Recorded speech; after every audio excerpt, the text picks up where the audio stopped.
చేసుకున్నాడు. ఫ్లూట్ అనేది పట్టుకొని ఉన్నాడు అంటే కృష్ణుడు, బాణం పట్టుకుంటే, తుపాకీ పట్టుకుంటే ఎక్కడున్నావు అన్న, ఎక్కడ అడవిలో అన్న, థ్యాంక్ యూ. తుపాకీ పట్టుకుంటే అన్న. మరి ఇప్పుడు ఉయిస్ గద్దరన్న, గద్దరన్న ఎట్లా గుర్తుపడతారు? గద్దరన్నను గుర్తుపట్టాలంటే అప్పుడు గద్దరన్న ఊర్లకు పోయిండు, తను పుట్టి పెరిగి వచ్చిన సమాజంలోకి వెళ్ళిపోయాడు. పోయి నేతన్న ఇంటికి పోయి గోచి తెచ్చుకున్నాడు. చూడండి గద్దరన్న ఎంత గొప్ప వ్యక్తి, ఆయన ఎట్లా నిర్మాణం చేసుకున్నాడు చూడండి. మనోళ్ళ దగ్గర పోయి గొల్లలో వాడకు పోయి కంబలి తెచ్చుకున్నాడు, గొంగడ వేసుకున్నాడు భుజంపై.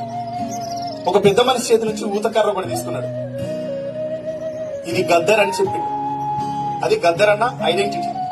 అవి ఉన్నాయి అంటే ఈ రోజు ఎవ్వరు కూడా, మీరు బాగా గుర్తుపెట్టుకోండి అన్న, ఈరోజు యక్షగానం పాడుతున్న వాళ్ళ దగ్గర మువ్వలు తెచ్చుకున్నాడట చెప్పిండు ఆయన.